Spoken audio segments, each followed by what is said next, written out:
Now, this may come as a surprise to you, but I love comics. Want to hear a secret? I have always loved comic books ever since I was a little kid, and I have always loved badass women in comics. From Storm to Black Canary to Misty Knight, I have always been drawn to female characters that are magnetic and have a little bit of mystery to them, which is why I love Felicia Hardy, aka Black Cat in Spider-Man, or Selena Kyle as Catwoman. But one of my absolute favorite female anti-heroes in comics is without a doubt Elektra Nachos. Even before I knew who Elektra was, I was so drawn to her design, the bright red of it all, which is my favorite color, so there's that. And I have been so obsessed with reading her, and while I was doing research for this video, I got to go out and buy so many comics. I bought this, I bought the new Daredevil, Elektra Red, White, and Blood. Is it Red, White, and Black? No, Elektra Red, White, and Blood, which, look at these covers, they're so scrumptious. And as I've been thinking about the MCU and how it continues to have a monopoly over things that I enjoy, I have been thinking about Elektra and what her future could look like in the MCU, especially since they've already teased Charlie Cox's Matt Murdock and Vincent D'Onofrio's Kingpin. By the time I had finished recording and editing this video, the news about that Daredevil series dropped, so manifesting works. I'm really interested in her character, and that's why I wanted to make this video, to discuss Elektra, discuss her comic book origins, but also to talk about the adaptations of Elektra that we have had and why they fail this very interesting character, and how it's part of a larger issue with adapting female characters who have gray morality, or in this case with Elektra, red morality. So if you're interested in that, or just interested in some really good character analysis, or you just like my videos, please enjoy. Remember to like, share, and subscribe, and let's get into it. This video is sponsored by the lovely members of my Patreon and by Kugali Media. I think it's very fitting for a video in which we talk about comics and representation that my sponsor for this video is Kugali Media. Kugali Media is a small company and the co-creators of Disney Animation's upcoming series Iwaju. They have reached out for support on a Kickstarter campaign for their new comic Moringa. Moringa is a queer-forward African sci-fi comic. The company has broken crowdfunding records for African comics and are paving the way for African creatives and storytellers to exist and thrive on the world stage. And their next big comic, Moringa, they are putting queer creators front and center on a planet far in the future that deals with concepts like the effect of AI technology on minorities, living with nature, and found families. All the good things that I love in sci-fi futuristic media, and especially Afrofuturism. Having looked at the art, I'm really glad for all the diversity in both skin color and body type. And considering in recent years the discussion about how comic book creators and writers are so underpaid and underappreciated in the big industries, I think it's more important than ever that we support independent creators when we can, especially in this traditional comic system. So if you're interested in supporting something like Moringa, and if you're not into comics yourself but want to support something like this, they have a donation tier where you can send a comic to a school and help spread queer acceptance among young people and educators, which is ultimately a super important thing for getting representation in the hands of those that need to see it. I hope you check it out, and let's get on with the show.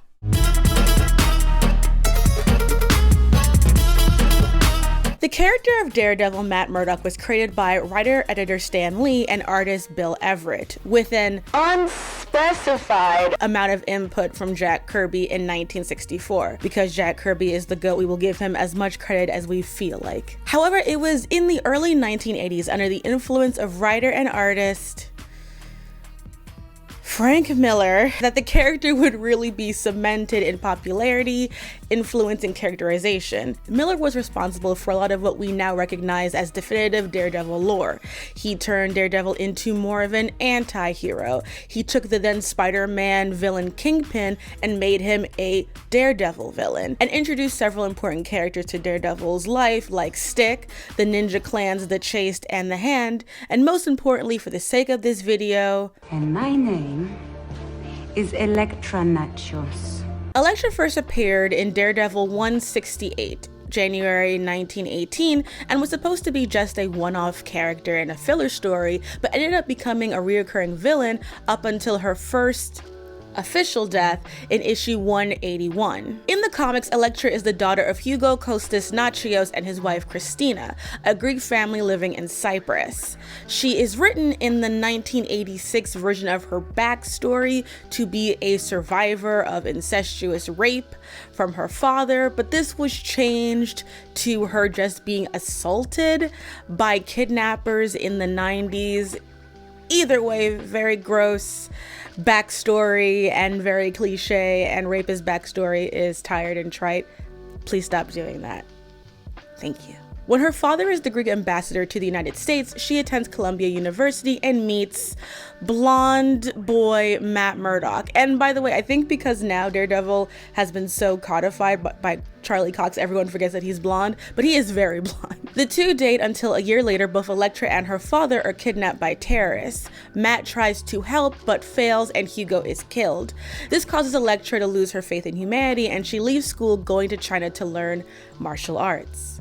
So let's just put a pin about the Orientalism in the Daredevil series. We'll get back to there. Stick, the leader of the good ninjas, The Chaste, tries to train Elektra to tame the darkness within her, but she ends up joining the Hand, the sect of mystical ninjas who are evil, and train her as an assassin. She later broke away from them and became an independent contractor, like Uber Eats for murder, or like a very shitty WWE contract. In this role of assassin, she encountered Matt Murdock, who is now active as Daredevil. The two would clash repeatedly, and then eventually she became the head assassin for the Kingpin, a job that would eventually lead to her death. The Kingpin assigned Elektra to kill Matt Murdock's partner, Franklin Foggy Nelson, because of their interfering with a previous thing that Kingpin wanted to do.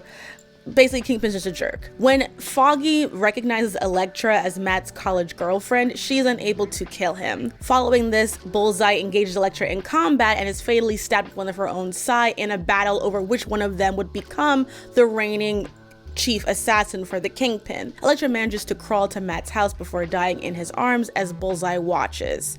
She would eventually be resurrected and purified, but it was the will of Frank Miller that Elektra not return to the Marvel Comics world, that she could be back, but she had to never reappear. And Marvel decided to listen to him for like a decade. But then things changed when orders from on high came. Ralph promised Frank Miller years ago that he would keep Elektra dead. He meant to keep his promise, but he made the promise when Marvel was a close-knit company, and Marvel the corporation had no intention of leaving Elektra an unturned stone. The orders for Elektra's return came from above. They wanted to play with her potential as an action figure. Under the circumstances, I think we did a really good job of bringing her back. Action figures. The main reason we create comics or any kind of content. Since her resurrection, Elektra has primarily been an anti-hero, with some writers making her more bloodthirsty than others. She has worked with S.H.I.E.L.D., Wolverine, Daredevil again, was replaced by a Skrull for some time, and as I said for a bit, was the new Daredevil when Matt was in jail. Isn't that nice? This is her fighting Kraven the Hunter. Little shit. Elektra has always been popular with male and female readers, so much so that she's been able to lead her own miniseries multiple times. This is why she was resurrected by the company despite appearing and dying in less than a year. Like, iconic, groundbreaking, etc. She is basically a super ninja with perfect aim, skills that are enough to intimidate Wolverine, and a high body count with low level guilt. And also wears a very sexy red outfit that is very male gazy, but also just really good costume design, and I actually love it. Also, she and Raphael from the Teenage Mutant Ninja Turtles gave me a lifelong love of the Psy, even though they do not operate as function and are mostly a defensive weapon. Enough for you. I want to offensive weapons for killing. Which actually, the misuse of an Asian melee weapon gives us a great transition to Orientalism. Orientalism is a term that was coined by Palestinian-American professor Edward Said in his 1978 book of the same name. The book was a critique of the cultural representations that are the basis of how the Western world perceives the Orient, aka Asia. Comic books have long taken elements from Asia to inject into their stories for flavor. We have several white characters going to the East for mystical training and then becoming more powerful than like every other Asian character that's been training their whole lives, because if a white man can do it in 2 minutes, game over. It often waters down philosophy, martial arts, and even weapons to the most exotic AU of that idea. They respect the culture, not the people who created it. With Elektra and Daredevil, you have these two white characters. And while yes, Elektra is Greek, and that is a different kind of whiteness, it is still in American comic an exotic whiteness, which is problematic too, but digression. They are both two white people who train in the middle of this kind of weird conflict between these two ninja clans, the Chaste and the Hand. Master Izo is the founder of the Chaste, but he doesn't show up in the comics until like 2008. Until then, the leader of the Chaste has always been seen as Stick, who is a white man. Now, to me, Stick should have been Asian. There's no valid reason to me why an old white guy is the leader of a mystical ninja clan. If we're going to traffic in stereotypes, we should at least give Asian characters a chance to have long-standing importance to comic canon. You know, that's the least they could do. The Hand are this evil mystical group of ninjas who were first founded in 1588 as a secret society of Japanese nationalist samurai, and have somehow evolved to have members like the Mandarin, which is weird because why would a wealthy Chinese man who would have lived through the Second Sino-Japanese War and attempts at Japanese imperialism in China join a ninja clan with roots in Japanese nationalism? Orientalism's gonna Orientalism, despite any historical context. It's so weird. Like, I remember reading through it and it was like, members, former members, the Mandarin. Why would the Mandarin want to be in a former Japanese nationalist secret society? I don't understand. In their paper, Recycling the Other, the role of nostalgia in superhero comics is Orientalism, the author writes, the genre's dependency on nostalgia and the nostalgic nature of superhero comics provide an excuse to continuously reuse the unexamined repetition of fossilized conventions that encode the colonialist attitudes that help to create the original character type and continue to define it in relation to imperial practices. Furthermore, because these fossilized conventions of colonialist attitudes are repeated for the audience for the sake of continuity, the Orientalist notions are overlooked and reinforced through repetition. In contemporary superhero comics, the Orientalist pit is getting deeper. Recycling their stereotypical portrayals for modern use reinforces the beliefs of drastic differences of cultures between white America and the other. The dead and resurrected influence of the past continues to fuel contemporary comics. Now that we've taken out that pin, let's put in another one for when we talk about the casting of Elodie Yung as Elektra in the Daredevil Netflix series. But first,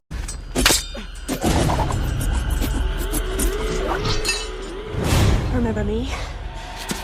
Daredevil 2003, a film some people keep trying to say is good actually. In this incarnation, the character of Elektra is played by Jennifer Gardner and Matt Murdock is played by Ben Affleck. Yes, this is how they met and fall in love. You're holding back. Yes. Don't.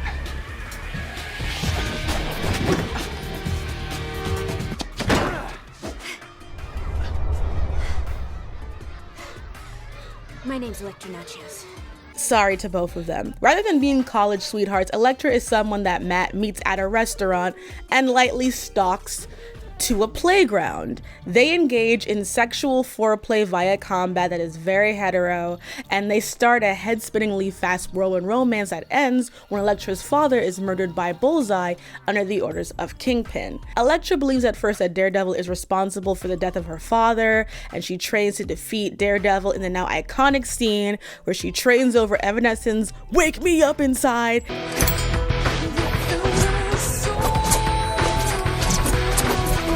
I don't care. It's iconic. I remember being a kid in the theater because yes, I saw Daredevil in theaters twice, and I loved every moment of that scene. Elektra versus sheets and sandbags remains undefeated. She and Daredevil fight. She stabs him, unmasks him to see that, oh no, it's her stupid generic boyfriend. What is one to do? She tries to fight Bullseye, but is distracted by sheets and is killed. Much of the tragedy of Matt Murdock, but don't worry, she gets better. You just kill me straight out, just cold. Don't worry. Death's not that bad. Yeah. How do you know?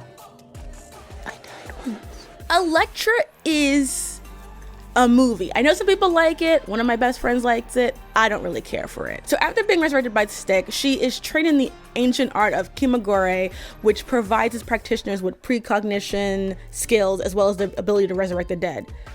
Liddy, cool. So Elektra is expelled from the training compound because of her inability to let go of her rage and fear. She leaves and uses her training to become a contract killer. Years later, Elektra's agent receives like some really weird offer from an anonymous client that wants to hire Elektra to kill somebody. She has to stay in this rented home on an island, and she ends up meeting some small child who tries to rob her, and then she meets the girl's dad, and oh my god, those are the people she's supposed to kill. Oh no, what is this? And then basically it's a whole morality play of Elektra trying to protect Abby from the Hand, because the Hand thinks that this girl is like the chosen one who's gonna be able to do like super magic, Orientalist combat. It's a lot.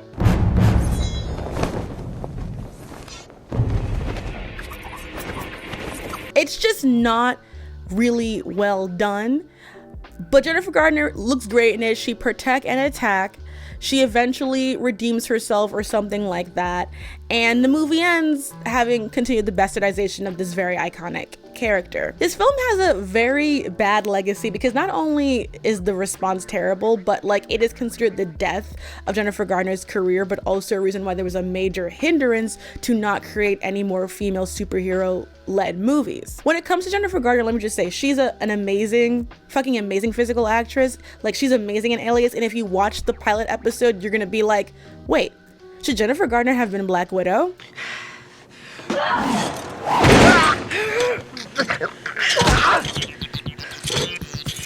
And the answer is yes, she should have been Black Widow. That being said, Elektra did change the kind of roles that she was in because Daredevil and Elektra happened just as she was making the transition to leaving Alias, and also because she met and fell in love with Ben Affleck, she started having children and wanted to be a mom and an invested mom, which is awesome.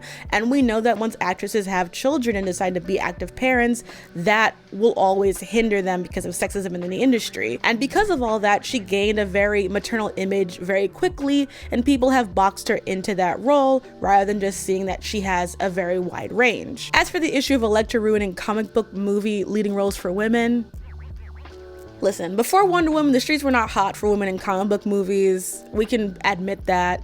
Even though some of y'all trying to reclaim Catwoman, you don't have to. You can just love Halle Berry. Elektra in 2005, Catwoman the year before, and funny enough, Catwoman was the highest grossing female-led superhero film until Wonder Woman in 2017, even though Catwoman didn't even make its budget back. Terrible times. But shitty comic book movies with male leads have never led to the death of people trying again and again to make something happen. The real problem I see with both Catwoman and Elektra is that they are written and directed by like really silly dudes who clearly don't understand the appeal of the character and just have to make women soft and maternal for some reason. I mean, Elektra and Daredevil's whole dynamic is the forbidden love between them, the push and pull of each other. Post-resurrection, Elektra is a character who has to constantly deal with the bloodlust inside of her, the demons in her heart. That doesn't get erased by like meeting one annoying child. What's also frustrating is that the film takes some basic elements from Peter Milligan's run on the Elektra title that came out during the 90s, which is really good. You know, in it, after being resurrected, Elektra teams up with Wolverine, decides to have like healthy violence. She like fights Bullseye, and during that fight, there's this teenager named Nina and her father get caught in the crossfire. Nina's father dies, and Elektra takes on the girl under her wing and attempts to keep her from following in those dark footsteps.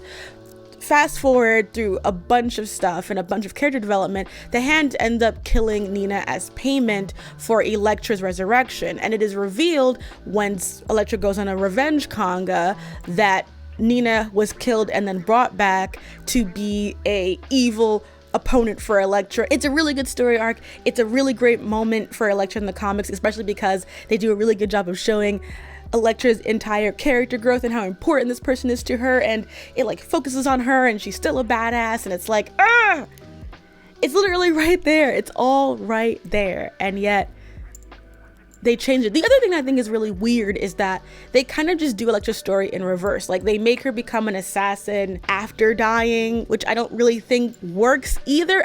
They just very much in Daredevil try to make her this innocent, sweet ingenue because her having an edge is, I guess, too much. It's the same thing with Catwoman. They're afraid to make them be villains when they aren't afraid to be villains, so why should you be? But let's move on to a more villainous version of Elektra that we got in 2015. Hello.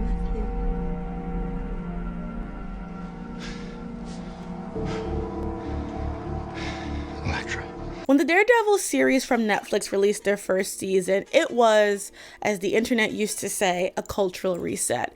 It was violent, adult-centric television that was covering the street-level heroes of the Marvel world that would feel out of place in the more family-friendly mainstream MCU. They had the perfect casting of Vincent D'Onofrio as Wilson Fisk, Kingpin, Charlie Cox committed to the intense fight scenes and swarmy yet charming vibes of Matt Murdock, and it gave us the hallway scene, one of the greatest things that we looked forward to every season.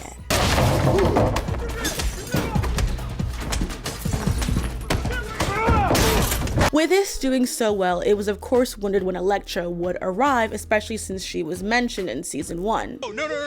Are you trying to tell me that you didn't take Spanish to snuggle up to what's her name? The Greek girl. And then season 2 came. Would you believe it if I said I missed you? No. Smart man. Columbia education really paid off. Elodie Yung plays Elektra in the Netflix Daredevil series. In this version, she's a young adoptee who, like her comic counterpart, met Matt in college, but they broke up due to her being written in this show as just a sociopath. It's a choice, not an entirely terrible choice, but we'll get into it. She's an assassin hunting down members of the Hand when she reunites with Matt. In addition to just being Elektra as we know it, we also find out that part of the reason why she's so deadly and powerful is because she's also Black Sky, this living weapon that the Hand has been hunting down because she's like very powerful. It's very silly because the Hand, as my white male contemporaries have said in other video essays, is very poorly written in this series. It's very weird. But because the focus of the series is Matt, Elektra's role in Daredevil is like this very moral compass type character who tests as Matt restrains. We get a flashback where she kidnaps the man who killed Matt's father for him to kill, and it's supposed to be a whole moment of like, look how she pushes him. And I think Young is fantastic in the role, but the whole you're bred in this Elektra stuff gets a bit grating, especially when her entire redemption is about Matt. Like, she literally steps in front of a blade for him.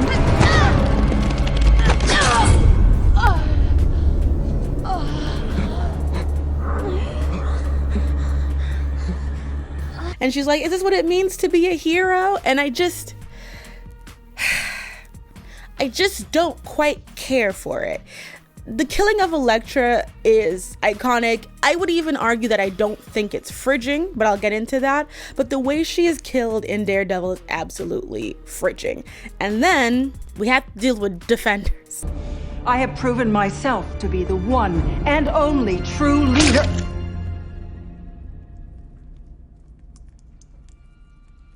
Where do we begin with that? Well, first of all, we can begin with Defenders is bad. Elektra was last seen in season 2 of Daredevil about to be resurrected by the Hand, and she is turned into a weapon called Black Sky for the Hand to use to accomplish their goals. They're very boring, very Orientalist, and it's very, very weird. We see Elektra turn into a host for a darker power, and it's very frustrating to watch because this is not what Elektra is all about. It only serves to make her death, her bloodlust and her complex morality is something for other people to deal with, not an extension of herself. She's basically like Worf from Star Trek, just there to be like the biggest, baddest fighter who has to get owned to show the audience how strong someone else is. I do love her costume though. That's great. But basically she's a mindless killing machine, and once she gets her memories back, she decides to be the great evil and do the Han's whole plan for some reason. And since it's an ensemble story, we can't even get the fullness of her relationship with Matt until they decide to die together. Now, despite that seemingly mountain of complaints, I do actually really enjoy Elektra in the Daredevil Netflix verse, because I think Elodie is the perfect Elektra. I think changing her into a Asian child who was adopted by an ambassador, by Ambassador Nachios and his wife, so she's only Greek by adoption, was a very good touch. But it also reduces the Orientalism connected to that character, and it's one of the few changes to the Daredevil story that actually leads to better Asian representation, because overall the show, terrible Asian representation. It's very bad. Very bad. Very, very bad. Not to mention, despite it being all influenced by Black Sky, I do enjoy that she is this fun, charming, charismatic character that has this darkness, beauty, and villain edge. Like that, at the very core of it, is Elektra. The problem is,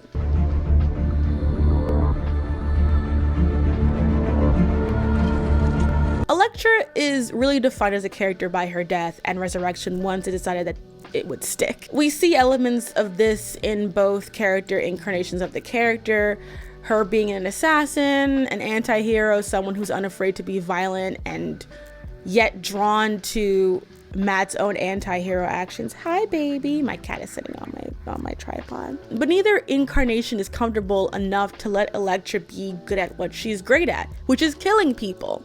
In the comics, Elektra doesn't die because she's avenging a guy. She dies in conflict with Bullseye because he was Kingpin's top assassin and Elektra took his place. It has nothing to do with Daredevil or Matt or her father. It's about how good she is at killing and another killer having to scrap with her. And what I love about the moment where she spares Foggy's life because he recognizes her as Matt's girl is because it's a moment where their connection brings on empathy in Elektra, where she wants to honor the bond, the love that she has with Matt, but it isn't a huge speech. It isn't like a big moral grandstanding moment. It's just more Elektra honoring the fact that she loves this man, and to be called Matt's girl click something in her, because at the core of Elektra's character, she does have this desire to be loved. She's just very broken inside, which is why I love her. The problem with both incarnations of Elektra in these two universes is that she's a tool. In the first film series, she's just a plot device and a love interest motivated by a man and killed as part of an ego battle between Daredevil and Bullseye. Elektra, the film, tries to bring in her assassin side, but then instantly makes her morality tied to a small child and single father. Very boring. Elektra in the Netflix series dies to save Matt and is a living plot device because she is Black Sky. Her darkness, which was born from trauma, is instead turned into some weird mythical thing that makes her a crazy woman. I do love that she's an unstoppable killing machine, but why does it have to be done by some weird plot device that isn't A, properly explained, and B, sort of implies that that's why she's so powerful? At least I don't make female characters' morality so tied to plot MacGuffins anymore. What is grief? If not love, persevering. The ultimate dynamic of Elektra and Matt is really well done in the Netflix show, but it benefits Matt. Elektra herself is lost in the sea of all of these characters that want to own her. And then instead of being a morally complex anti-heroine, she's just a MacGuffin. The Black Sky aspect is also weird because her resurrection in the comics did give her a connection to the Beast, a demon that the Hand worships. So like, why not just have it be that? Why this whole Black Sky? Ultimately, it is the limiting of her character that is the problem, the smothering of her complexity, of her history to only focus on her relationship to Daredevil, when I would argue that she is a more popular character than Daredevil. She is important, she is interesting, she has so many complicated and fun connections to so many top tier characters. She's BFFs with Wolverine. Wolverine's intimidated by her. That's hot girl shit. The first time I took a life, I was 12 years old. I did it of my own volition. So in the MCU, as I've said before, we've seen Charlie Cox's Daredevil established as well as Kingpin. And while they are both playing those characters, it could very much be a different incarnation to match that tone. So where does that leave Elektra? Well, they have a lot of options. So back in 2020, Elektra became Daredevil for a run. So basically what happens is Matt gets arrested for murder and he's willing to go to jail. Elektra's like, why you punking out? Fight.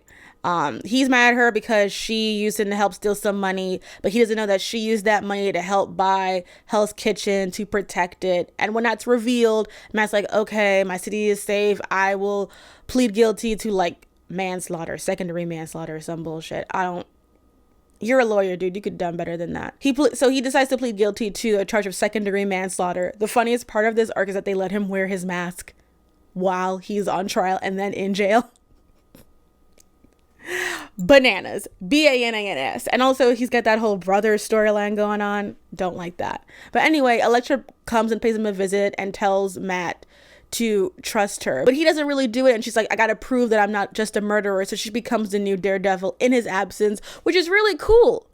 And I think just do that storyline. It's not that hard. And if not, I think the perfect place to actually see Elektra again would be in Echo. I love Echo. I think they are an amazing character. I love the actress playing them. They are just phenomenal. And I think since Echo is a former assassin of the Kingpin, this would be a great time to bring in other mostly female characters that have those same ties to Daredevil and Kingpin and haven't been introduced so far. Echo is now, as we know, on the run, having left the Kingpin's organization. This would be a great time for her to run into Elektra Nachios, former assassin for the Kingpin, who is in hiding, and them working together. And again, it should still be played by Elodie Yung because we want to have women of color linking up. And the way I envision it is that it would be the two of them working together to try and undermine the Kingpin. And they need the help of a thief at a certain point. And you know what super thief they could have? That could also be a perfect introduction to the MCU. How about little Felicia Hardy? Hide one's super identity. And hide the shame I feel. You, my dear black cat, will continue to do what I tell you. And then they need to fight a new big bad. That's great. Bring in Typhoid Mary. Boom. All of the evil baddies in the MCU, most of them will make women of color. Typhoid Mary can remain white. So it'll be Echo and her little group of badass POC women kicking ass, taking names, defeating the Kingpin. Love to see it. That's what we want. The Elektra, and that way you introduce Elektra, you start her whole arc again, and then you give her her own miniseries. Because if anyone deserves an in-depth miniseries about their arc, it's Elektra fucking Nachios. Like, she's a great character. She has been a great character for so many years, and Marvel needs to start paying their female characters their due, because Marvel has a female character problem, and I think it's time that we just start addressing that. They are not and have not been good about bringing their big female characters and doing them justice in a consistent way. Extra emphasis on the consistent. They are constantly underwritten, pushed to the sidelines, fridge, and when they do get shows that deal with their background, the next person to adapt their story can just not watch it apparently, or not absorb it or get why it works. Did you know there's an entire chapter devoted to you in the Darkhold? That's the Book of the Damned. It's frustrating and I hate it. A lot of female characters in comics are the results of decades of writing through several arcs that have made them the characters they are today. Sadly, because everyone's just trying to stuff a whole bunch of canon into one thing, they are watered down, shredded down to their most digestible bits, and often placed in service to other characters. Elektra is the anti-heroine of comics. Catwoman may be the ultimate bad girl in the bad girl and good guy relationship, but Elektra out bad girls her in every way, especially because Elektra is actively dealing with the frustration and work to not kill. One of my favorite moments in the Elektra Peter Mullen story is in issue 13, where Elektra and Daredevil team up to defeat a samurai. Leading up to it, they are reconnecting. They're so in love with each other. They're both seeing other people, but they're just, when they're together and things are good, the banter is there, the sex appeal is there, and like there's so much, like the chemistry in the pages, you guys. So they team up to defeat a samurai, and when they defeat him, he asks for them to let him die like a samurai with true seppuku, to let him cut open his own abdomen and then have a fellow samurai agree to remove his head. Elektra agrees to do it, and Matt just insists it is wrong. She goes to make the motion, but the samurai is already dead, and she turns to see Matt, and he's gone.